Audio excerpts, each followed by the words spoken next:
right, everybody, welcome back to another episode of the Fearcast. This is the podcast dedicated to OCD, anxiety spectrum disorders, and getting your life back. I'm your host, Kevin Foss, and I am a licensed clinician specializing in OCD and anxiety disorders. Thank you so much for joining me for this episode. So, for those of you who are new, the Fearcast is a question and answer based podcast. You can send me an audio question over at, or a text question over at Fearcast podcast over at Instagram. You can send me the audio question by just sending me a DM and pressing the audio or the microphone button. You can also go over to fearcastpodcast.com and send me an email that way by pressing on the submit a question link.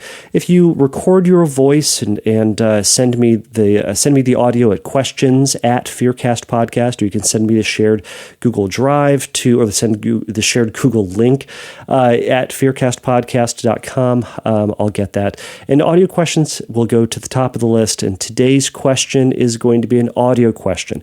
Now, I got this question maybe about a month ago, but what I wanted to do is get a expert in on this, someone who specializes in this specific information, this specific realm of the OCD world, just to try to get a little bit more information about something we haven't really talked about before on the podcast, but also to get this person's thoughts, opinions, guidance, and just a way to orient our mind and when we're thinking about approaching this, or some advice for the person who sent in the question about what they can do.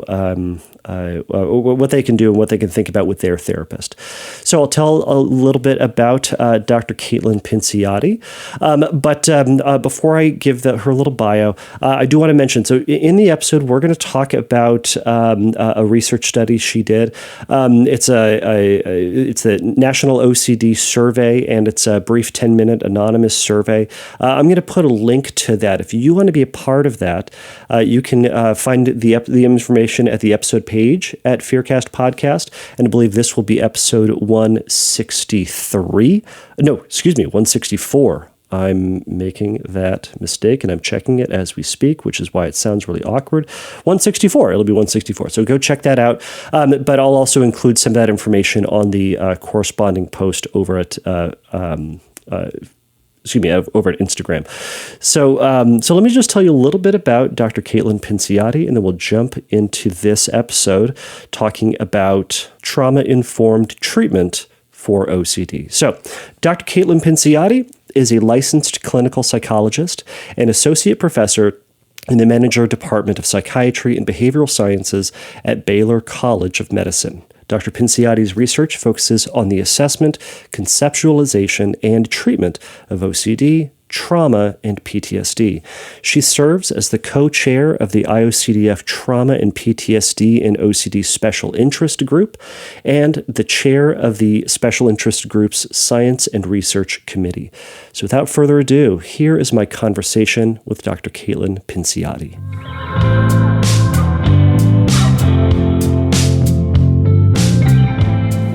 All right, Dr. Caitlin Pinciotti, thank you so much for joining us today on the Fearcast.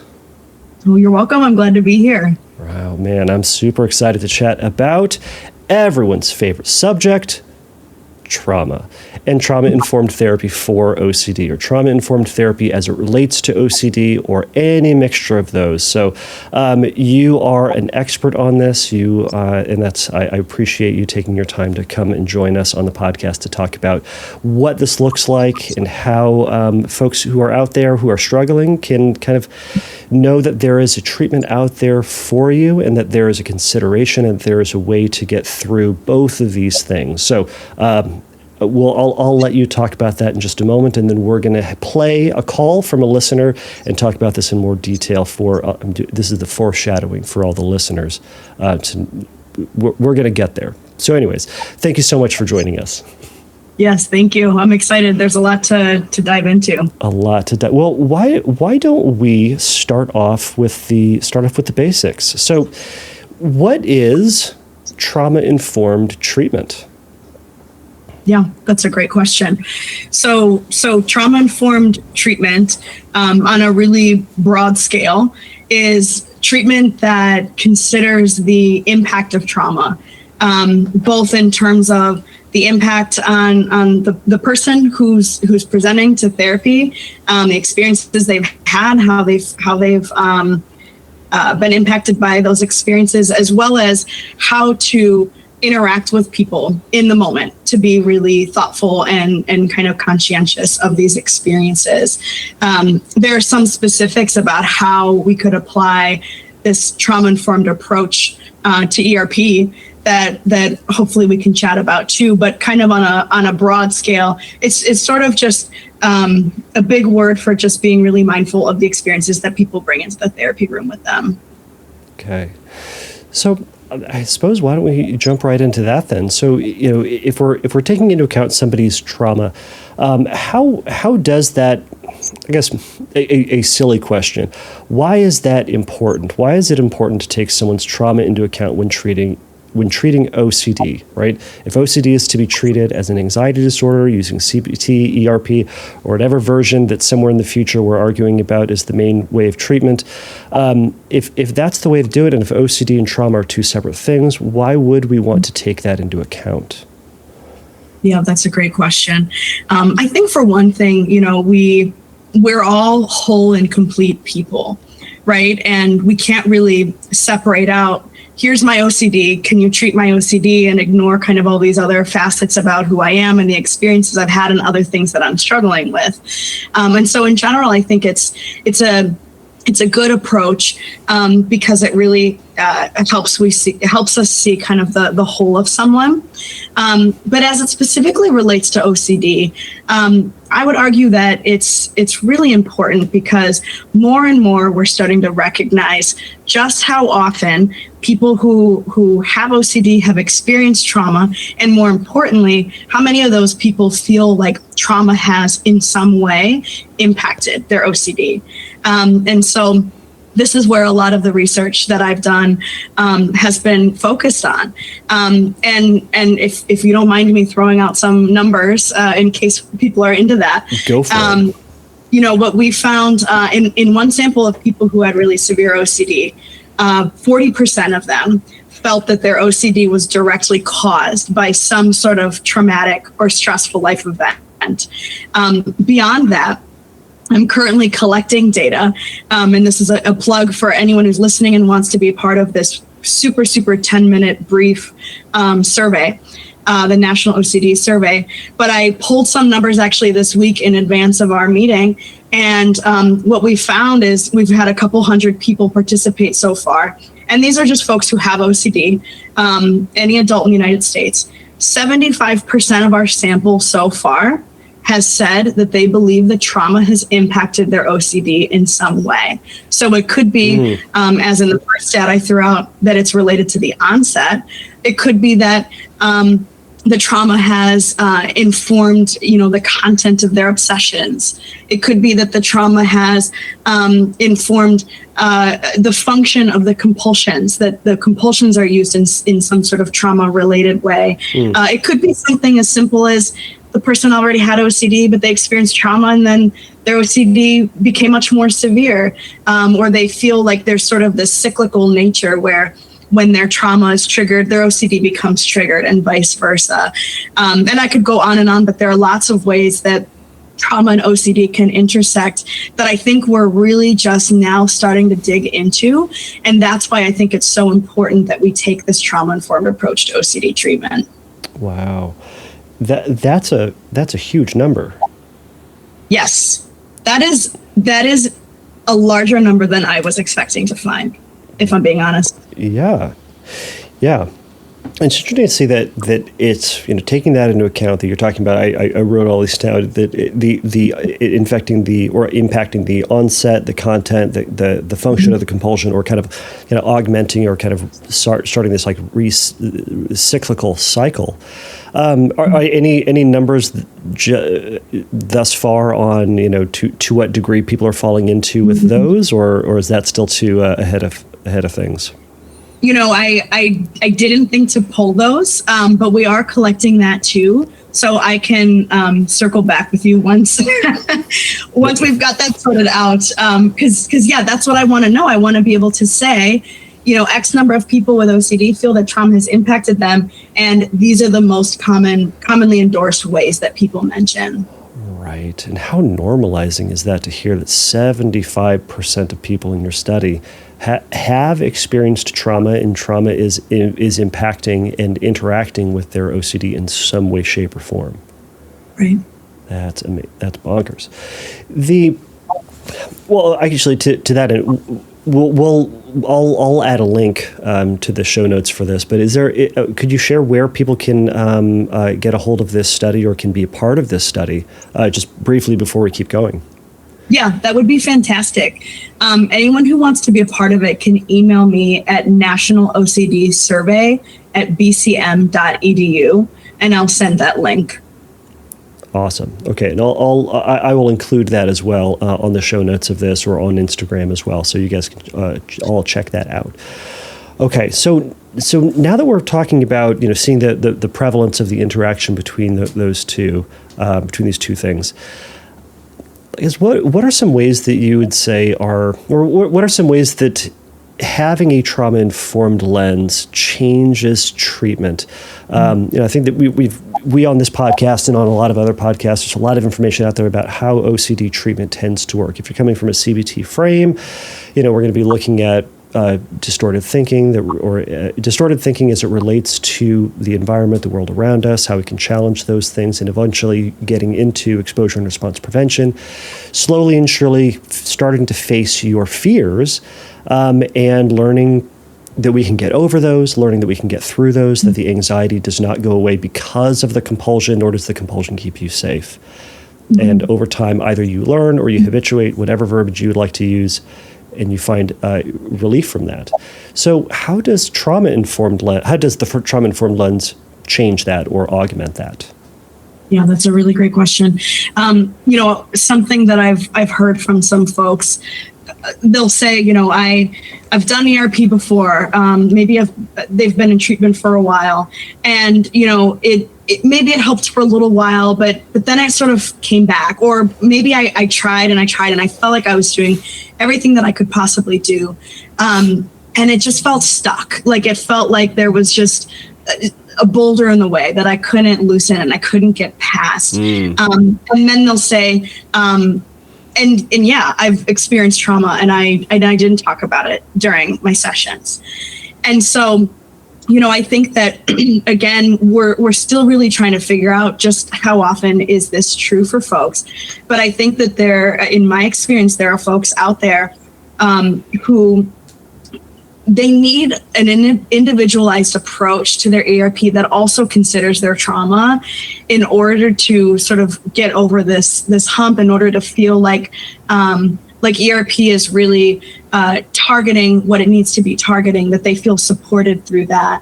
Maybe their trauma, or if they have PTSD, if it's linked with their OCD, which seems to be the case in about, I think we found like 85% of cases of people who have OCD and PTSD feel that there's some sort of like dynamic overlap between them. Mm-hmm.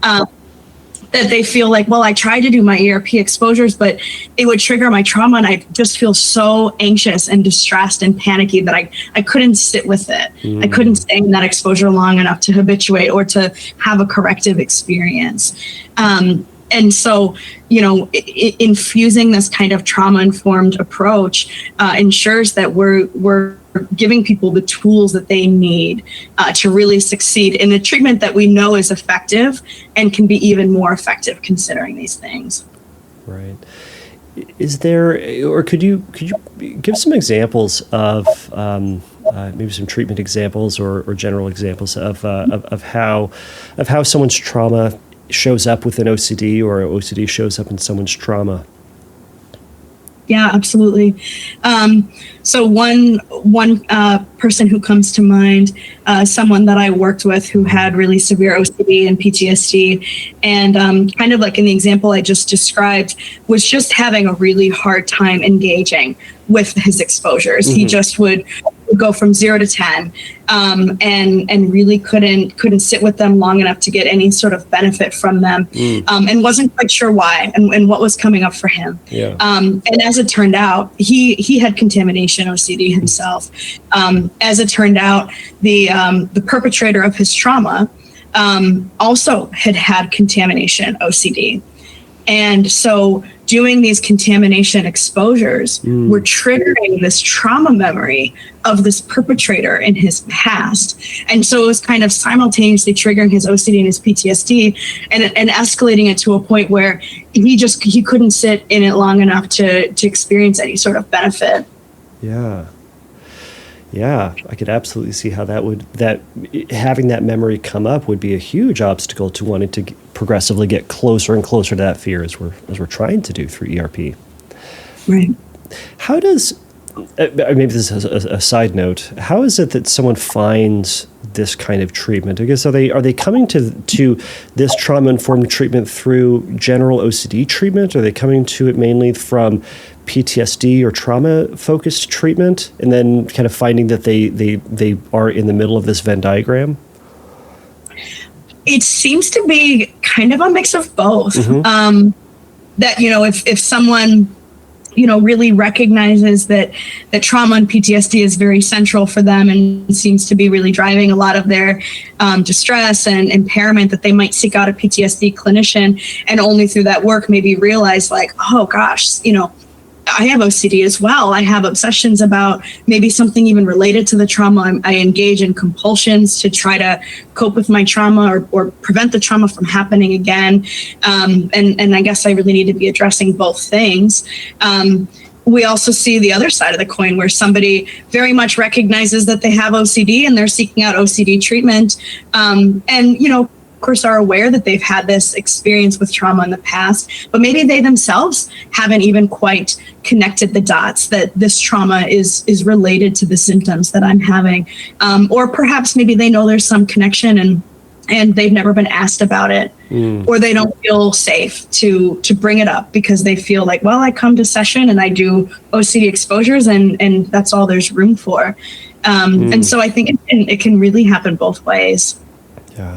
I can also imagine there's a ton of shame attached to either one of these, depending on the circumstances, and that shame can be a tremendous block in the way of bringing something up for fear of judgment or criticism or just sideways looks from their therapist. Yes, absolutely. Yeah, fortunately, not all therapists are going to receive the information well, which is an incredible frustration. So. All right, so I guess, all right, so tell me a little bit about then what treatment looks like for this. All right, so if you were just working with someone who has, let's say PTSD, how would you go about treating that person? And then we can talk a little bit about then how that then differs or how that would be shifted if OCD were also in the picture. Yeah. So if someone just had OCD without PTSD, there are several treatments that the American Psychiatric Association or Psychological Association, has deemed, the most effective. They have the largest evidence base for PTSD treatment. Those include just broadly cognitive behavioral therapy and cognitive therapy. But then more specifically, there's cognitive processing therapy or CPT and prolonged exposure therapy or PE. And essentially, all of these fall under kind of the umbrella of CBT, as you described. Everything is a focus on feelings, thoughts, and behaviors. I like to say that CBT and PE differ in terms of where the starting point is. So PE is similar to ERP in that it's a more behavioral approach. So you change the behavior, which then changes the thoughts and the feelings. Whereas cognitive processing therapy just starts on the other corner of the triangle, which is you start by changing the thoughts, which then has this domino effect on behaviors and feelings. But ultimately, they get to the same point at the end. And they've largely been shown to be very, very similar in terms of their outcomes. And so I can kind of start with prolonged exposure, PE. From the name, you can tell it's an exposure-based treatment. And so it has a lot of similarities to ERP in terms of, creating a hierarchy with your therapist, putting things on there that are challenging for you or that you've been avoiding or that bring up a lot of anxiety for you. But one of the main differences is that in PE, a central component is doing an imaginal exposure to the trauma memory.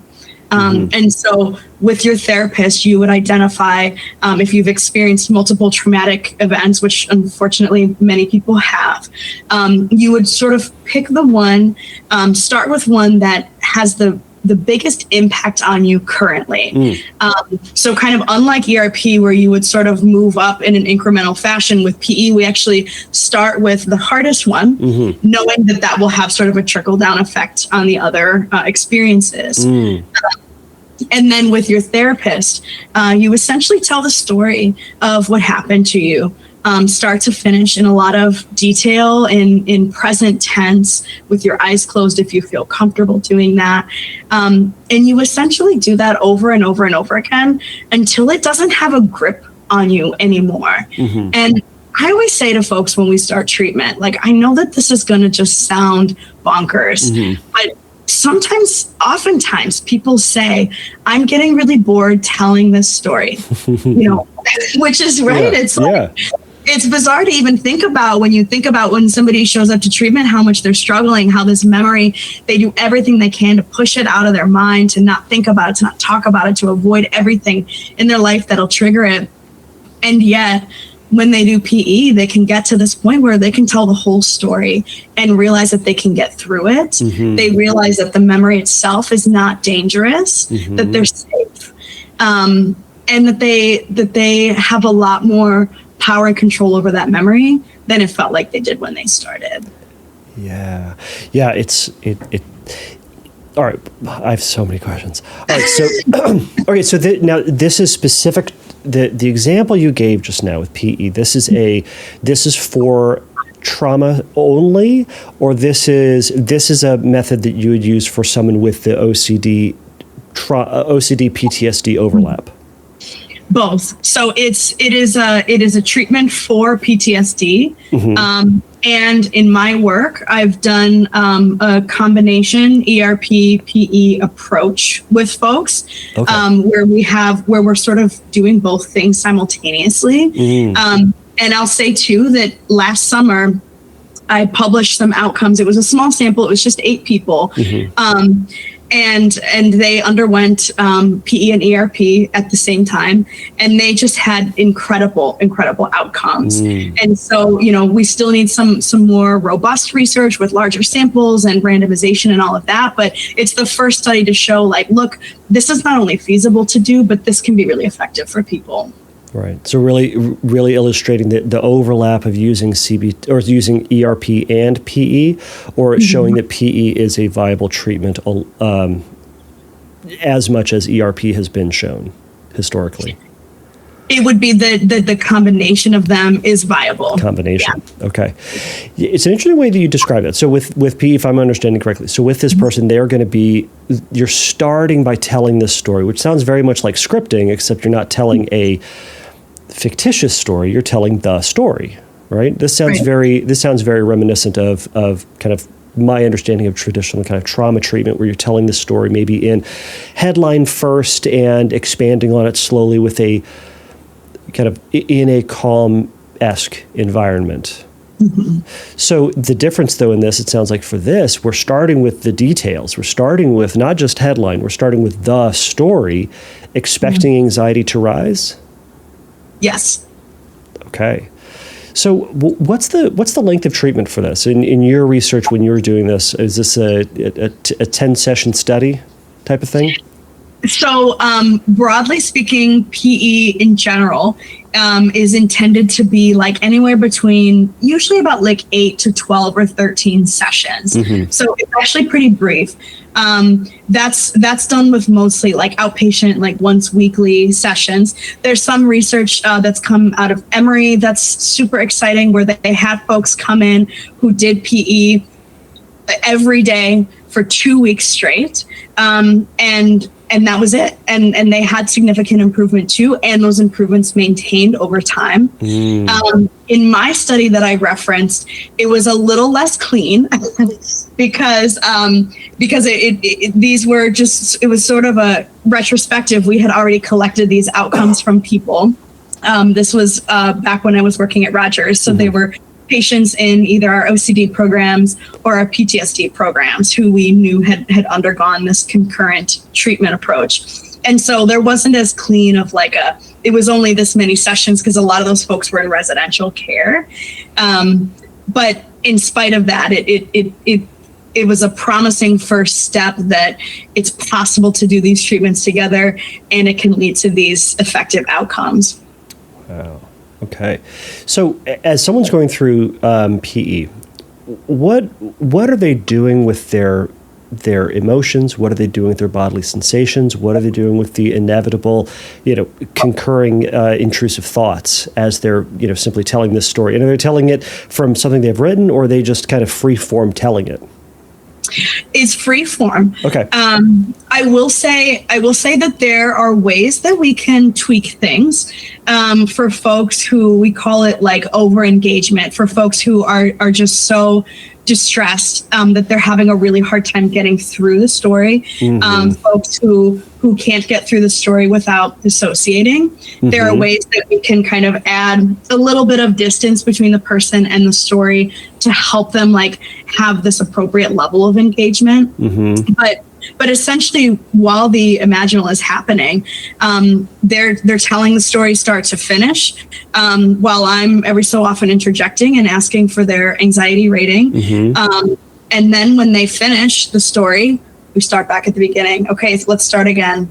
And they tell it for as many times as they can fit, usually within about like a 30 to 35 minute time frame. And while that's happening, I try to be as least invasive as possible, as quiet as possible. I'll jump in and ask for more details if it feels like someone might be kind of skipping over something or avoiding something that's important. But generally speaking, I'm pretty quiet until the imaginal is done. And then we spend the last half of the session processing what came up for you. What sensations did you feel in your body? Did you notice anything different about the story this time when you told it versus when you told it to me yesterday? And then we also kind of notice like, what are some of the trauma-related beliefs or stuck points that are coming up for you, whether it's self-blame or feeling like you're a bad person, and we work through those together too. So tell me a little bit about that component, because I can imagine with someone going through this, a ton of things can come up in that.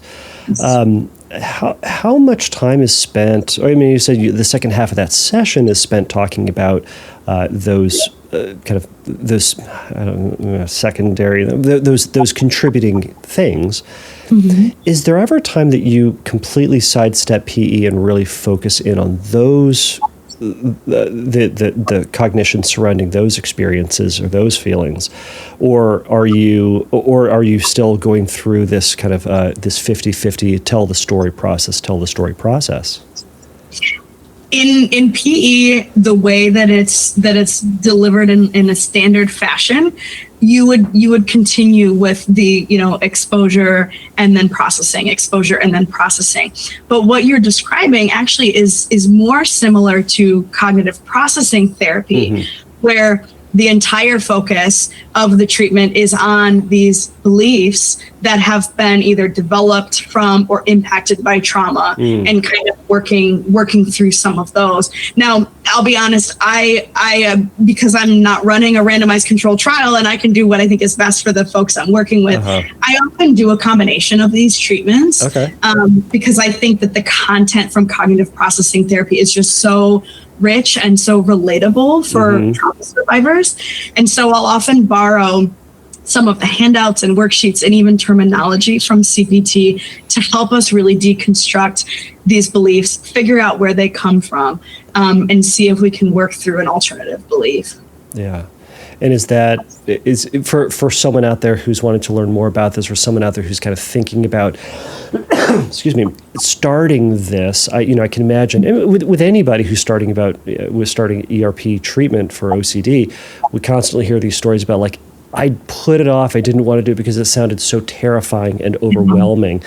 So to hear, hey, we're going to start doing treatment, and that thing that's the most triggering to you, yeah, we're going to just do that, right? It can be a huge obstacle, but it sounds like also there can be some flexibility in there of talking about the processing the story, telling the story, and then maybe sidestep, or there's going to be some flexibility in being able to meet your needs. So it's not you needing to fit into this terror box, that it's going to be, your therapist hopefully is going to work with you on it to try to get you into the system, right. Get you into the process rather. Right.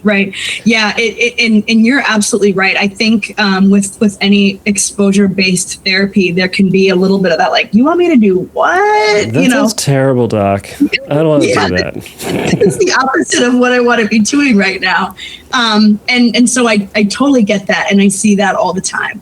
I have the benefit of seeing so many people come out the other end, the other side of this, totally transformed by it. And again, saying things like, I'm bored. This story just makes me feel bored. I've seen it happen, but of course that doesn't help the person in the moment who's like, well, but I'm different, or my trauma might be worse than those people, or this has been stuck for decades, so I don't think I'm going to have that experience. Right. It's just like with ERP. It's a collaborative treatment approach. And this goes as part of just trauma-informed treatment in general, that especially when we're working with folks who've experienced trauma, the last thing we need to be doing is coercing or forcing them to do things that they're not ready or willing to do. And that's such a big part that, if someone is really, really struggling, we're not here just to say, keep going. It doesn't matter. This is good for you. I mean, that's not how it works. And I don't think most of the people in our field who do exposure therapy operate that way. So it's definitely something collaboratively with your therapist. And there are other elements of it that are more incremental, like ERP is. So for the in vivo exposure, which would be like exposures that people are doing kind of out in the world, that is something that you move up incrementally with. So start with sort of these like medium range exposures and kind of work yourself up. So there's definitely flexibility when it comes to that as well. And, if someone truly has really tried and they just feel like they're not ready to talk about their worst ever trauma, then there are some situations, okay, well, maybe let's start with one that's a little bit easier for you to talk about and work our way up. Yeah. And that makes total sense for someone who's, if they're experiencing if they're experiencing completely overwhelming emotions to a traumatic event, jumping into it, that may be the hurdle to get them in. So hearing that, there's compassion and flexibility in the treatment method itself. So we can walk before we run, or jog before we run, however we want to verbalize it. But it sounds like the main focus would be, we're going to cut the head off the snake. We're going to go with the biggest thing first, tackle that monster, and hopefully, or in that research is showing, is trickling downward. What is the mechanism of change in this? Is it a kind of a learning theory type of approach, that they're learning that this story can be told and sat in a safe way? Is it more of on a habituation? They kind of get used to telling the story over and over again? Or is it some mixed or some third thing?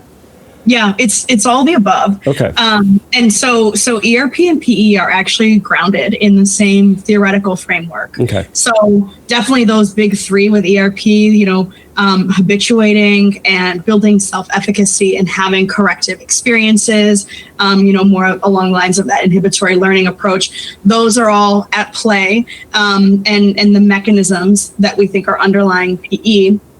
In addition to that, with PE, there's the added piece of being able to process the trauma, and have that corrective experience of knowing that thinking about and talking about the trauma is not inherently dangerous, and that you're actually capable of doing that.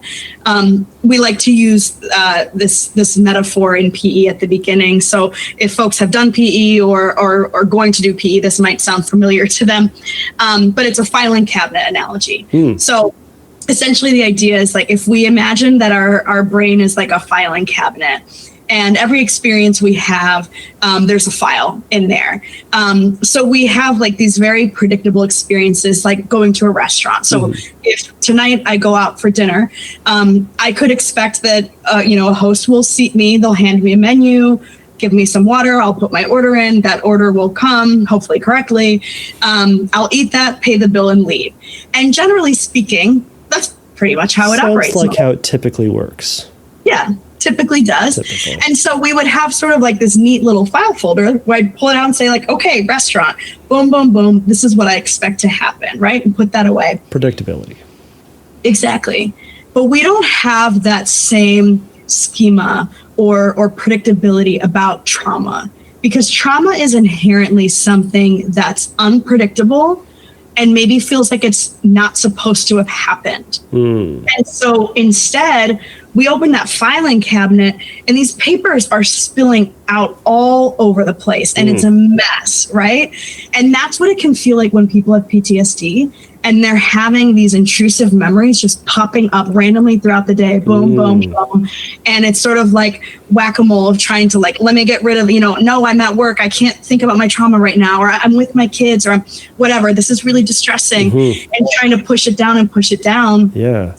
And when we do PE, what we're essentially doing is we're picking up all those papers off the ground that are all out of order and all disheveled, and we're putting them in an order that makes sense. We're working through that. We're giving it a start to finish. So it's not these random flashbulb memories of different moments. It's a story that you're in control of telling, start to finish, as it happened to you and as you recall it.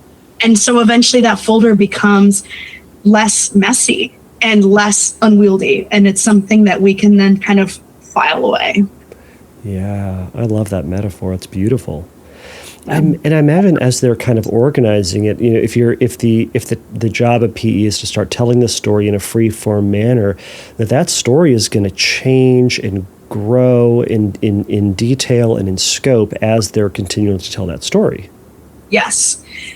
A lot of folks they'll start off by believing that they don't have much of a memory for things, or maybe they have gaps, or, and usually somebody's first try at the imaginal exposure goes pretty quickly. It's like 30 seconds, right? Like, okay, I'm done. That's what happened. Right. And it's pretty amazing to see as you progress in treatment, how much more detail both comes to the person and the person feels better able and willing to share.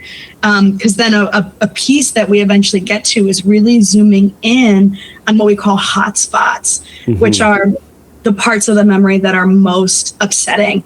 And we really zoom in on those with a lot of detail. And you would just be amazed at how much detail people are able to pull once they start putting those papers in order in the file. Yeah. Is there ever concern in the work that you've done? Is there ever concern about the development of false memories? I'm sure there's going to be someone out there who's listening to this who's going to say, "Yeah, but what if I do this and I'm making up a trauma?" I guess have you and your teams talked about that? Yes, that's a really great point. And false memories. Obviously, there's a lot of research out there that shows that if people aren't careful, people who are in positions of authority, they can sort of help someone believe something that isn't accurate.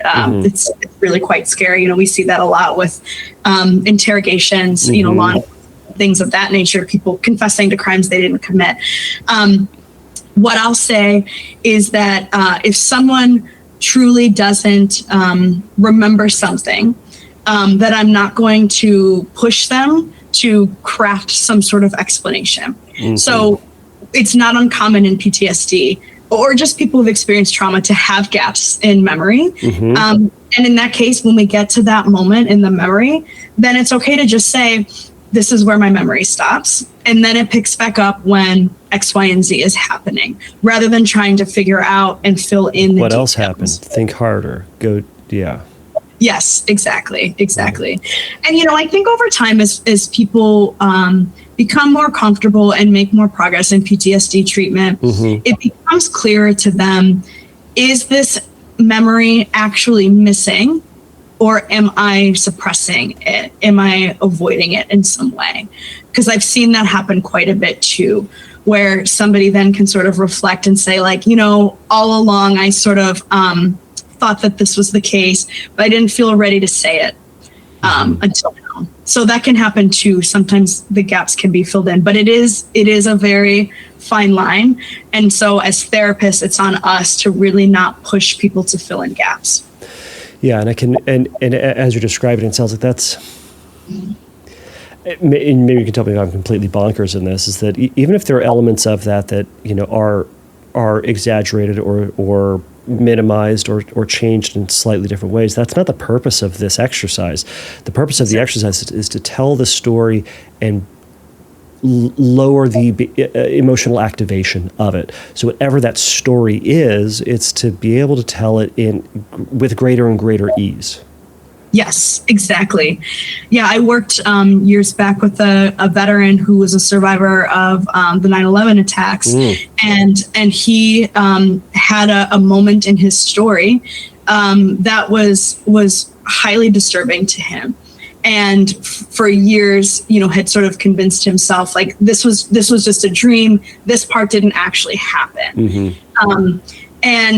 And it wasn't on me to try to figure out if it did or did not happen. But that part of the story evoked so many really intrusive images for him that it was important to work through the distress that was causing, within the context of, we don't know if this actually happened or not, but it's really upsetting you and you have a lot of intrusive images of it. So this can be part of the treatment, while we're both on the same page, that we're not necessarily saying yes or no, this actually happened. Yeah. Oh, I think that's beautiful to acknowledge that, yeah, there are these images. I don't know where they came from, but you have them. So how do we then make space for them? Do you ever take a sidestep into, drawing those pictures or describing those images in other ways, or doing other exposure work to those images, or other, things like acceptance and commitment therapy, or does it just keep going back to, we're going to tell the story and we're going to include descriptions of those mental images as well?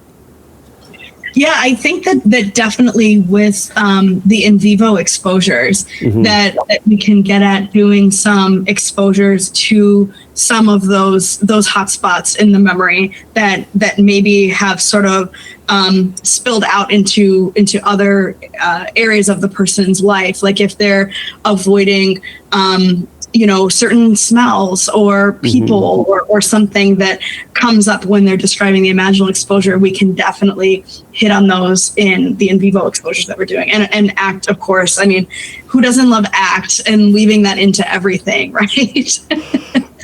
Right, exactly, yeah. And that would be, so incorporating some of those things would be done in separate sessions, or would be done maybe in that second half of treatment, perhaps, or second half of that session? Sometimes. If there's time. Oftentimes the in vivos are done outside of session. Okay.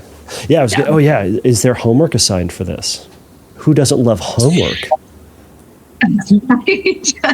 Yeah. So homework for PE involves essentially continuing to do imaginal and in vivo exposures outside of session. So the in vivo exposures moving through the hierarchy in a very similar fashion as ERP. For the imaginal, you might say, like, oh, wait a minute, how am I supposed to do the imaginal exposure without a therapist? So what we actually do is we record our PE session. Somebody can record it on their phone. Yes, right, the microphone. And the person will listen to that outside of session and also be tracking their SUDs, their anxiety ratings, as they're listening to it. So that way, we're not just having, if it's a once weekly session, for example, that's not the only dose of PE that they're getting. What are the success rates for this?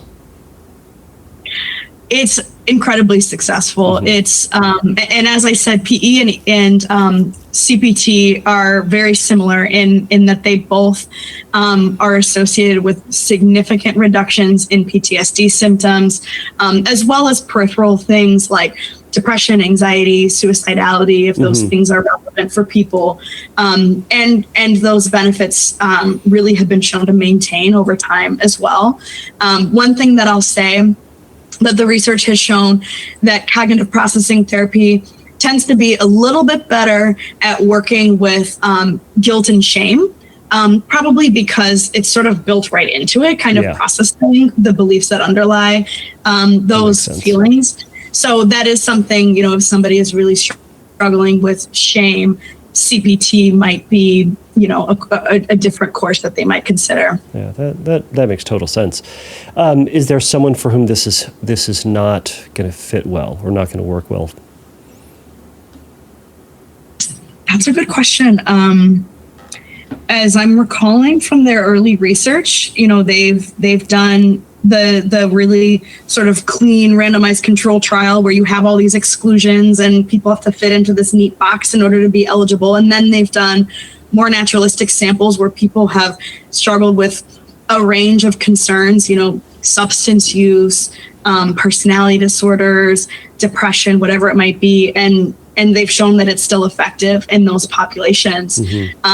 Now, just as with OCD, there are considerations that we need to make when someone has some of these, co-occurring concerns, and PE can still be effective for them.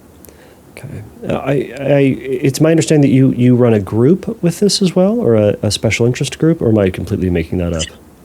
Yes. Yeah. So IOCDF has the trauma and PTSD and OCD special interest group, and I'm one of the co-chairs.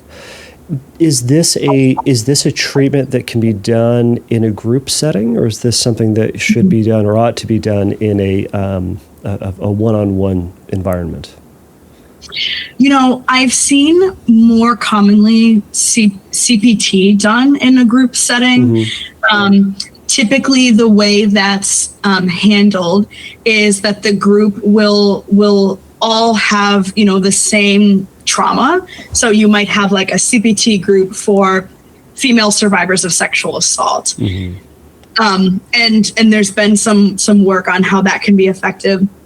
PE would be a little bit more challenging to do in a group. Where I've seen people do that, it's usually still a hybrid because there still needs to be that you kind of one-on-one session with the therapist, but there are ways that you could do elements of PE in a group setting. Okay. Yeah. Okay. We've gone through a ton of information. I really appreciate it. Is there something that is there anything else that I missed or you want to go over before we get into that listener question? Well, I'd love to chat a little bit about what this treatment approach can look like when OCD and PTSD are comorbid, unless you want to hold that off. No, I love it. Let's do it. Okay. So I would say, and since we've been talking a lot about exposure therapy, I'll start there and then I'll sort of zoom out, that, PE and ERP, they have a lot of similarities as we've talked about, kind of the exposure-based approach, the mechanisms that we think are responsible for helping people get better.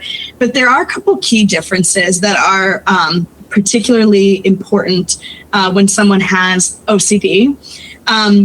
The biggest one that I emphasize when I chat with folks about this is, what do we do with reassurance? So when somebody has OCD and we come from just like a straight ERP mindset, what do we typically say to people, right? We say, sit with it, tolerate the uncertainty. Maybe it's going to happen, maybe it's not going to happen, because reassurance is a 4-letter word. That's right. Yeah, that really kind of like maybe not.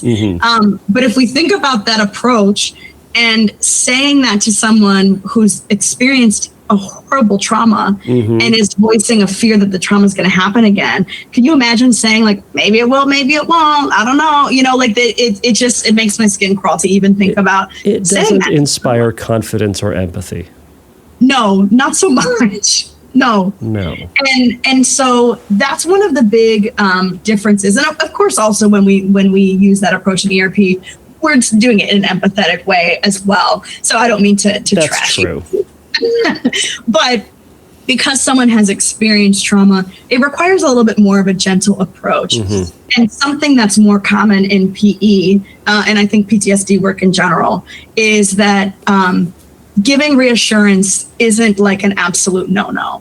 That there may be times, especially if someone's really struggling during their imaginal exposure, where you might say, you're safe here. You're doing a great job. It's not happening to you right now. This is just a memory, right? And we wouldn't really take that approach with something that was just purely an OCD fear. Also, when we're building the hierarchy in PTSD, we might have more explicit conversations about what is actually safe and what is actually dangerous. So I might say like, well, do most people who don't have PTSD engage in this behavior or go to this part of town or whatever it might be? And it's okay to be really explicit about like, this is a safe exposure to do. Now I want you to try to go do it. And the reason for that is that in PTSD, someone's their sort of like internal alarm system has like gone haywire. It's like if the batteries in your smoke alarm were dying, and it's just like that constant beeping, right? And there isn't a fire, there isn't smoke that it's detecting, but it's just sort of going off. And so in PE, there's really a focus on helping somebody to recalibrate that internal alarm system so everything isn't setting it off, helping them to really relearn safety cues. What is safe and what is dangerous. And so there's a little bit more leniency. And so when I work with people who have OCD and PTSD, there's more leniency when it relates to trauma-related fears. So a lot of what I do, what I start with, and what I really encourage folks to do when they work with this population is to level set with a really thorough functional assessment of someone's symptoms so that we can really piece apart, okay, this feels more like a compulsion to me, this feels more like OCD versus this feels a little bit more like PTSD, because being able to differentiate them is going to impact your response in the moment. If somebody's seeking reassurance, if I think it's coming from an OCD place, I'm going to encourage them to sit with it. But if I think it's coming from a PTSD place, I may provide reassurance. And this is really a very ongoing and transparent process with the client. So I want the person I'm working with to really build insight so that they really know in the moment what is coming up for them, what's triggering for them, and what should I do with what's coming up. So being able to really piece apart those things is important, as well as kind of conceptualizing how all of these things are related to each other. How does someone's trauma and PTSD relate to their OCD? Where are these points of overlap? Where are the points where they don't overlap? How might the trauma be impacting the core fears that they have, that their obsession sort of manifest from? All of these sorts of things, I encourage when someone's working with someone with OCD and PTSD. And then ultimately, I guess the last piece that I'll say is really taking a very collaborative approach that, again, we never want somebody to feel coerced or pressured into something. And this kind of relates to what we're about to listen to from one of your listeners, having more of a values-driven hierarchy versus having overcorrection exposures that aren't really necessary or necessarily helpful for trauma. So those are kind of broadly some of the recommendations that I make when someone's working with someone with OCD and PTSD. Yeah, I love all that, and I think that there is a tremendous difference between the four-letter word reassurance that we do, and things that we say that are reassuring. Or I think I never heard someone I think they described them as assurances, right?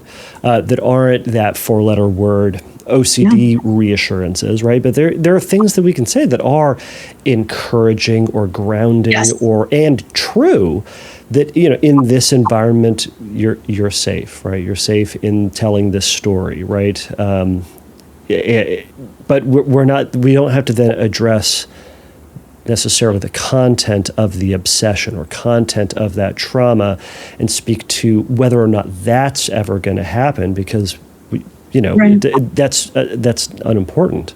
It's just saying, here in this story, here in the thought of it, in the experience of the emotional aftermath, we can be safe in it. Yes. Yeah. Yes. And man, I can just hear therapists out there agonizing about, how do I know? How do I know which one is going to be the right one? And through practice and patience and making mistakes. Yeah. And sometimes, what do we say? Like, if we accidentally gave a reassurance, the bad one, we go, you got me this time. Right. That one's for free, right?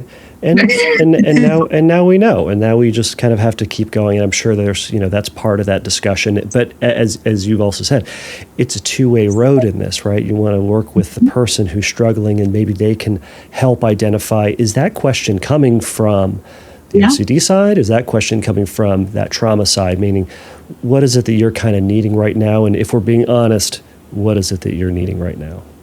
Definitely. Yeah. Definitely. Yeah. And people really can and do build that insight and can sort of like call themselves out, like, nope, you know what? That was my OCD, so don't answer it. Yeah. And I've a ton of my clients later on, as they kind of go down the road, they'll ask the question, and I go, and they're like, nah, I already know it. I already know. Don't even say it. Like, right. Okay. Then I won't. So, all right. Well, let's jump into that question. Well, I'll play it here, and then we'll get into addressing some of those points. Sounds great.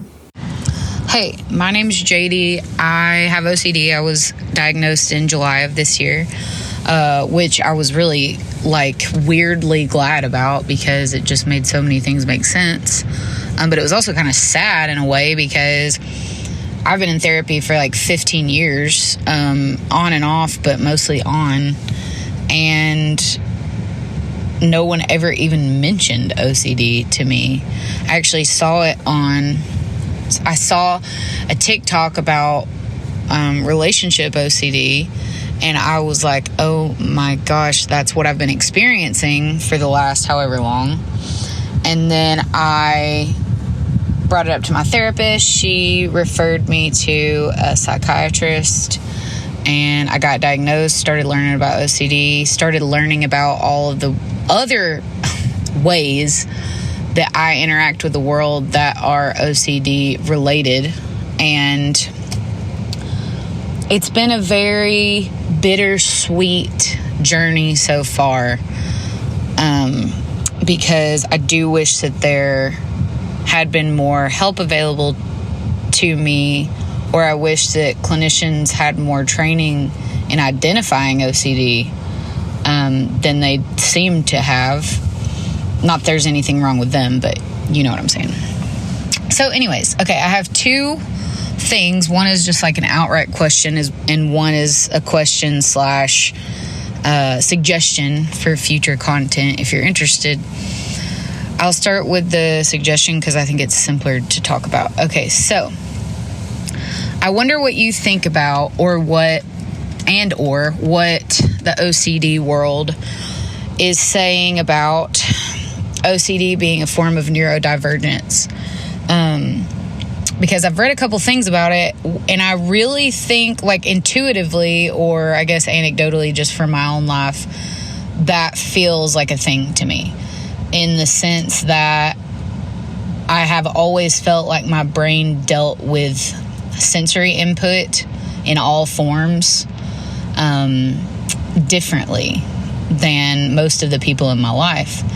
And I always, like, especially when I got diagnosed with OCD, I felt like, oh my God, it finally makes sense to me the way that my brain interacts with the world around me. So I wonder what you think about that. Also, I know that like OCD, like brain scans of OCD brains are different than brain scans of non-OCD brains.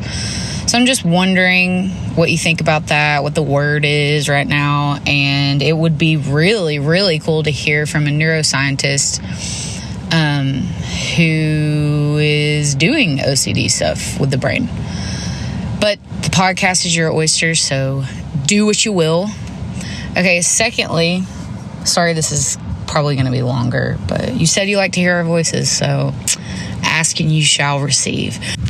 So I have a couple different themes that I struggle with, but one in particular is relationship OCD, and I have a lot of intrusive thoughts during and around sex and just physical intimacy in general, but during sex, obviously, like, arousal is higher, so yeah.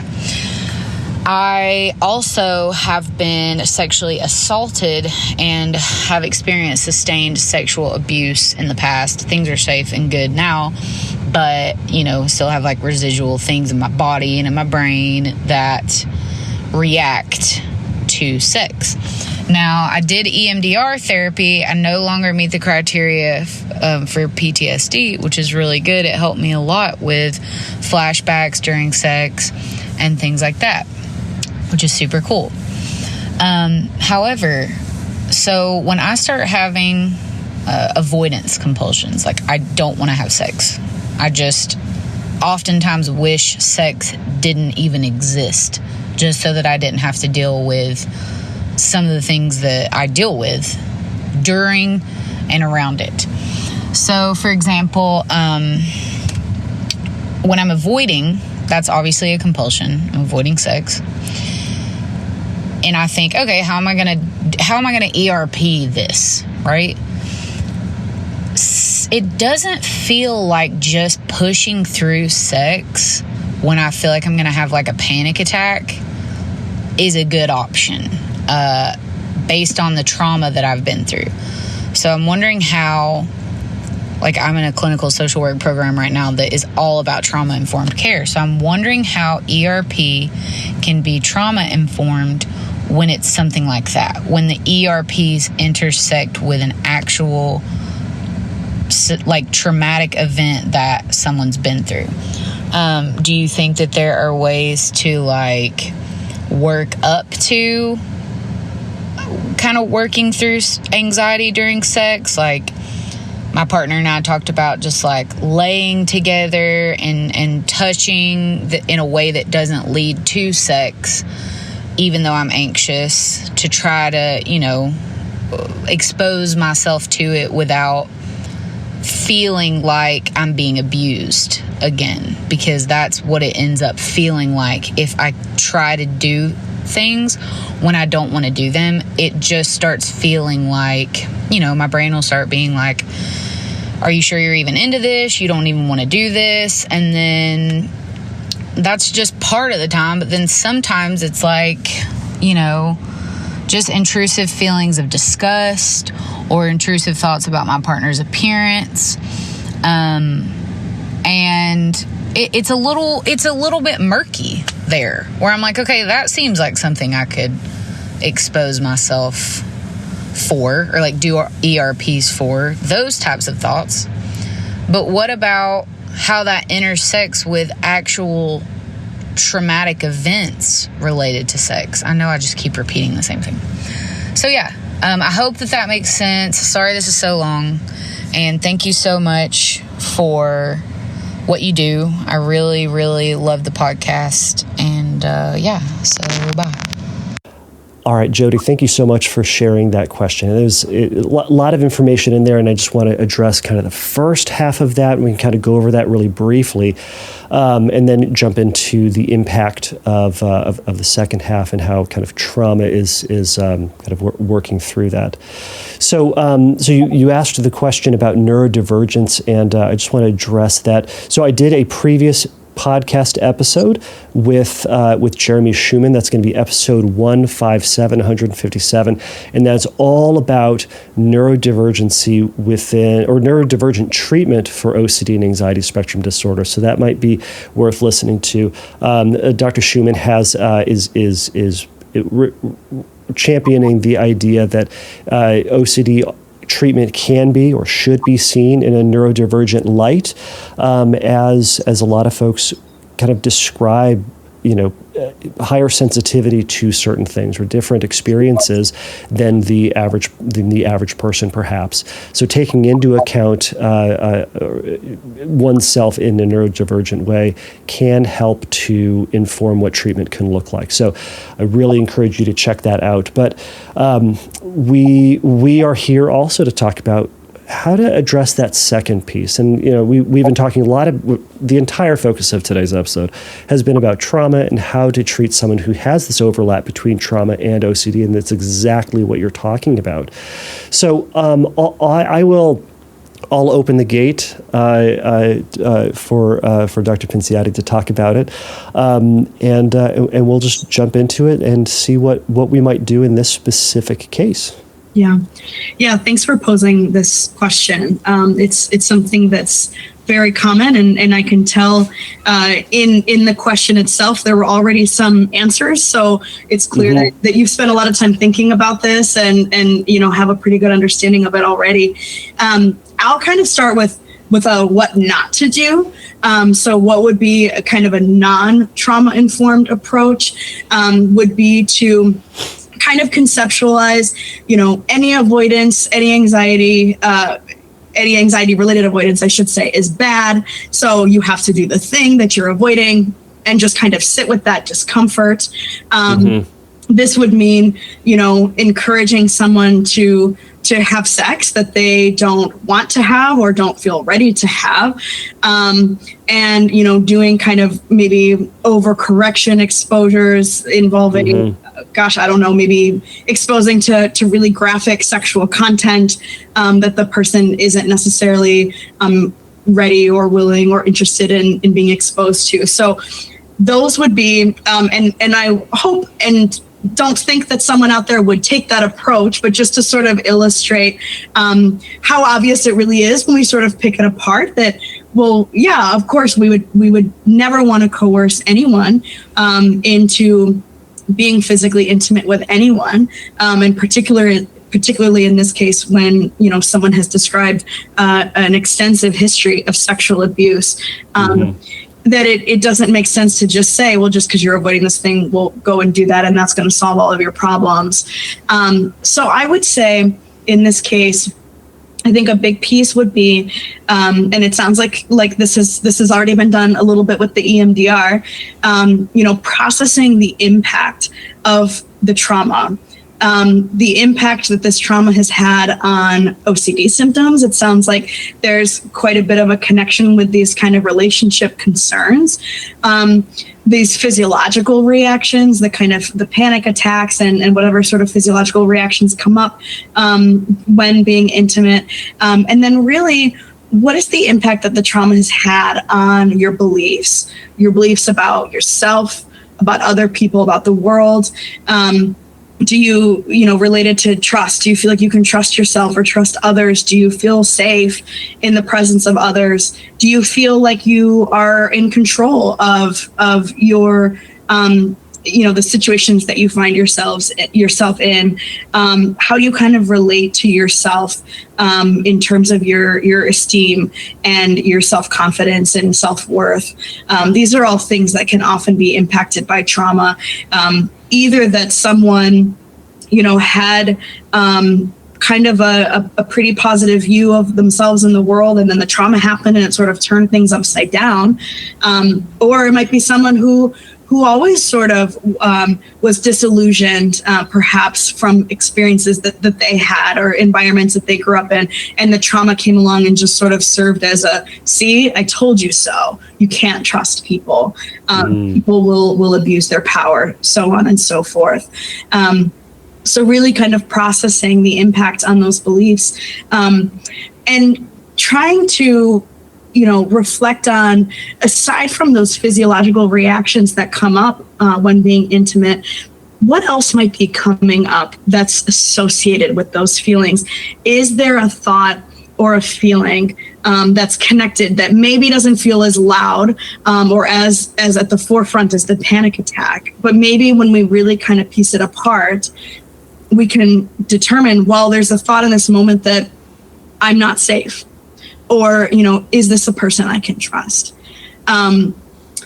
Really working to identify what these underlying core fears are. In CPT, we use the term stuck points. I really like that term too.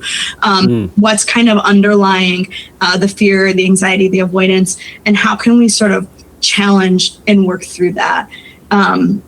And really sort of relearn these safety cues that I was talking about earlier. So in this case, you're spot on that one approach would be starting with really low level ways of being intimate with someone. And this could be, intimacy is usually thought of in more of a sexual way, but it really can be anything. Sitting with someone on the couch, sharing something personal, even just holding their hand and sort of moving your way up as you feel comfortable doing so, into doing things that, again, you feel ready to do.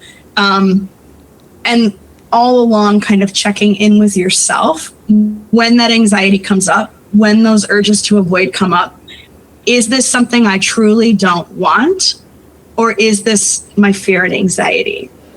Because if you truly don't want to be intimate in this moment, then don't be intimate in this moment, right? Don't do it. Don't do it. Yeah, don't do it. You have to move at a pace that feels like you're in control. It's such a big part of working with trauma, is that you are in control. I understand that control and that power was taken from you, and you endured what you endured, but that's not the case anymore. That in this therapy, you and I are on the same team. We're working through this together. You're never going to be forced to do something that you're not ready to do. I think also, I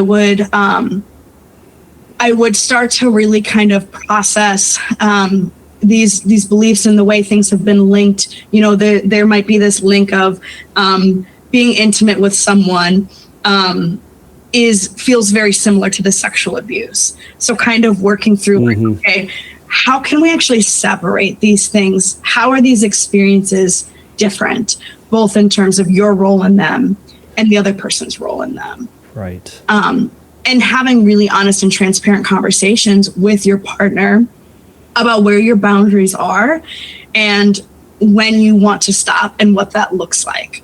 Right. So whether that's like a safe word or just, looking towards nonverbals or whatever it might be, just making sure that partner, and it sounds like they are, is very much on the same page about like, we're doing this together. Yeah. And I imagine that through all of this, that maybe not through all of the treatment, but for this individual, the partner is going to be really involved with treatment and knowing what you all are doing, how you're going through it, the trajectory of treatment, the purpose of each and every step, and that they need to be on board that, intimacy leading to sex or not leading. It sounds like she wants eventually to lead to sexual intimacy, but intimacy leading to sex is going to happen on her timeline. And, he's got to be on board with that. He's there.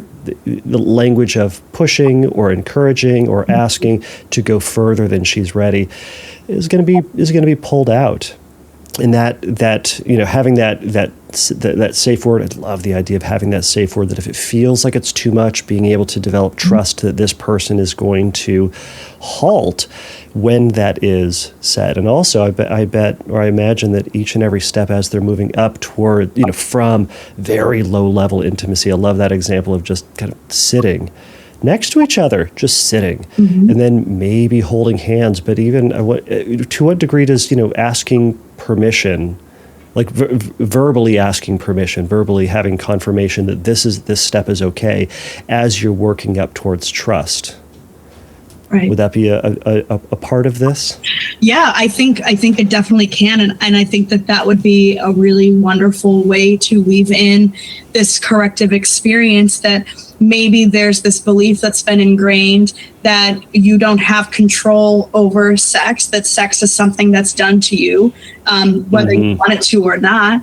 And so weaving in this kind of asking permission, asking consent, sort of gives someone that experience of, I deserve to have my feelings and my needs listened to and accounted for, and really like giving their mind and their body this very loving and trusting corrective experience with what intimacy looks like.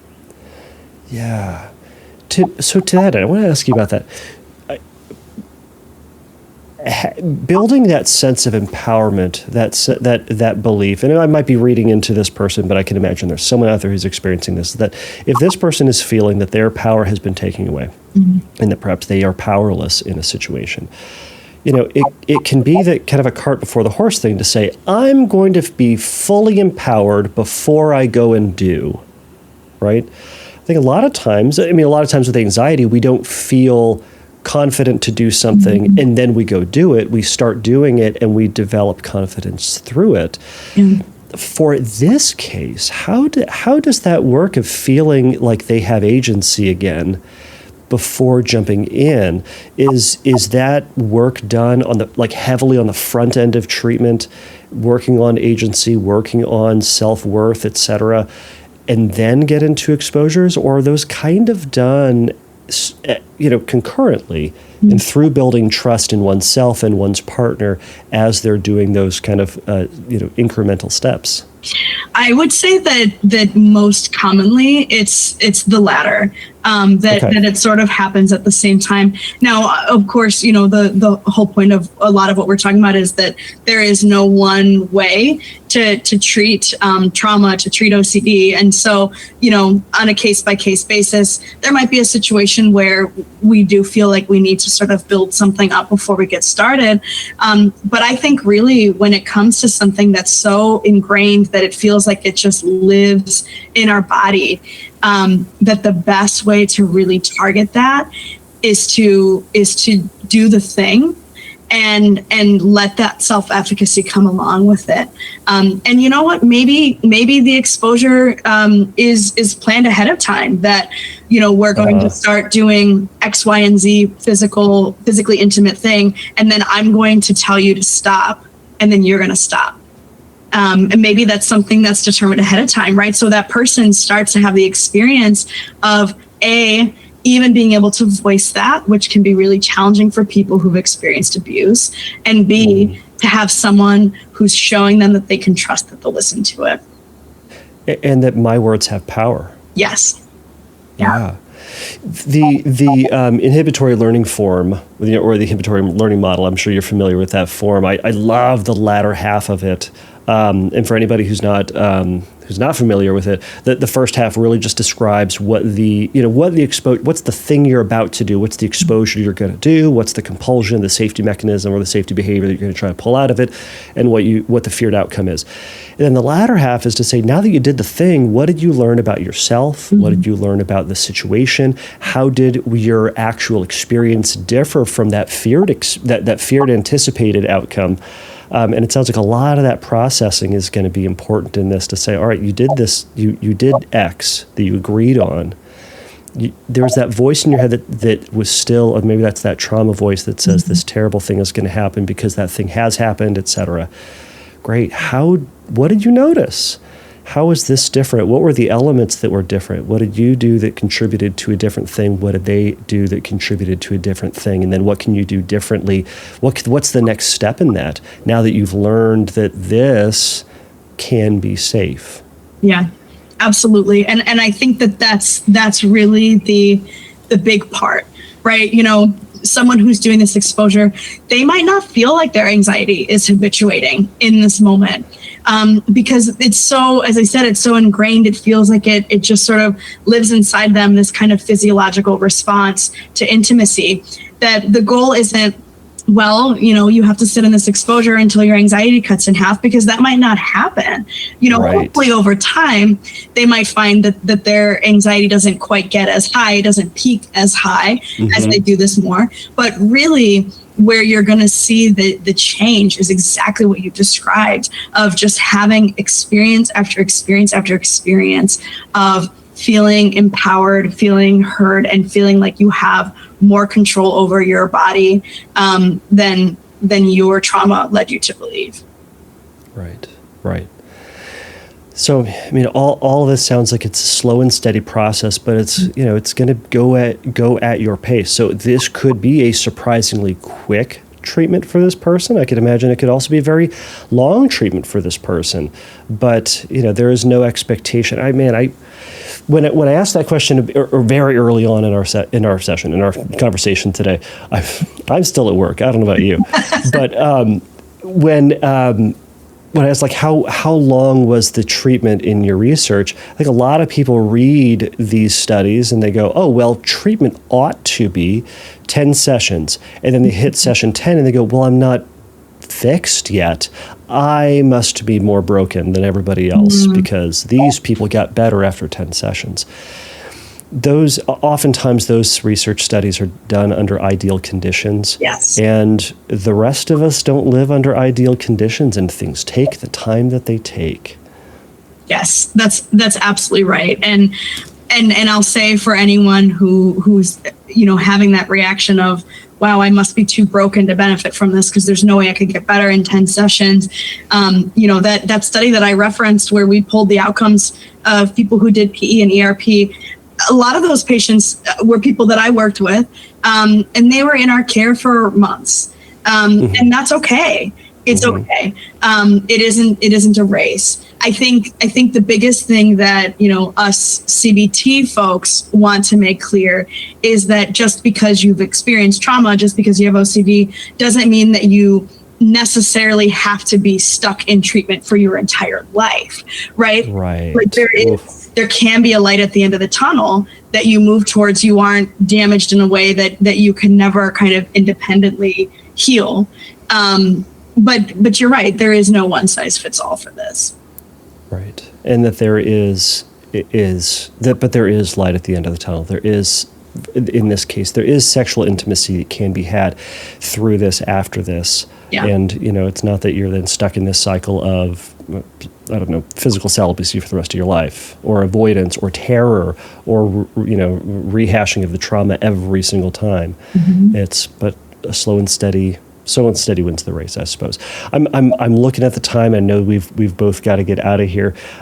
Is there, in the sake of time, is there anything else that you'd want to add? I know that I'm also looking over my notes and realize we didn't really even talk about or address the points about, those thoughts about the partner's appearance or the feelings of disgust, and that could be a whole separate conversation. And that certainly may be one of those things that's tied into the trauma. I think I remember that it sounded like it was also related to kind of an ROCD component, so it might be more better addressed through just traditional ROCD treatment. But I know we didn't get to that, so listener, I'm so sorry. But there's a lot of time and a lot of question, a lot of chatting we could do. But is there anything else, Dr. Pinciotti, that you'd want to add here at the end, either about trauma or for this individual? Yeah, I think that the biggest piece that I want to end with is both for this person and broadly for anyone listening, that when you've experienced trauma and you have OCD and you feel like those things are related, that it might make you feel different, or that something won't help you. That your peers who have OCD, maybe it feels like, gosh, I wish that it was that simple, quote unquote, for me too. And there really is hope. There are treatments, there's PE, there's CPT, there's just even taking a more trauma-informed approach to ERP. There are so many different ways that people can work through these experiences and recover from them. And we can never erase them. erase what happened to someone, but we can lessen its grip on the person's life. And I've seen it happen so many times. And it's what I love about this work so much is I get to see people, as I said, come out the other side so much better, living the lives that they have been wanting to live. And so I just would encourage folks to not give up, to find, the therapist that's a good fit for you, that can help you work through all of these things. At the same time, if you're struggling to find a therapist who can do this work with OCD and PTSD, I have a directory that I created actually on my website. It's cmpinciotti.com, which I can give that to you too if you want to. I'll include that. Yeah. Yeah. But I created a directory too that's by state, and even some folks outside of the United States who specialize in OCD and PTSD. So just know that there are folks out there that can help. There's research that's being done to help us understand this better, and there's a light at the end of the tunnel. I love that. Well, thank you so much. I'll add that website to the episode page so folks can go find more about you and more about your research there. So why don't I let you go here? If I know I always ask this to everybody, but if other listeners out there have questions about this sort of treatment, would you be willing to jump back on at some point? If we can ever figure out our schedules to work together again. Folks don't even know how difficult this was to get us together, but we did it. But would you be willing to come back on to share some ideas? Absolutely. And hopefully going forward, I will not continue to catch all of these bugs that make me so sick that has made it so challenging for us to meet. But yes, I'd love to be back. So same. Yes. Well, yes. All right. Well, awesome. Well, thank you so much for your time and have a good day. Yeah, you too. Thank you. Thank you all so much for making it through that episode. If you have further questions about trauma-informed treatment for OCD or have any questions specific to Dr. Pinciotti, go over to fearcastpodcast.com and send me an email that way, or go over to fearcastpodcast at Instagram, and you can send me a message over there. And if I get any follow-up questions, I'll wrangle in Dr. Pinciotti and I'll have her discuss those questions. So if you have a moment, check out that survey. Again, that link will be at the episode page at fearcastpodcast.com, or I'll also attach that to the Instagram page. So please remember, everybody, that the Fearcast is not a substitute for psychotherapy. If you need a little bit of help in your recovery, go over to fearcastpodcast.com and click on the Find Help link, and there's going to be some information for you there that hopefully should point you in the right direction. So until next time, everybody, take a risk, challenge yourself, and don't take your brain too seriously.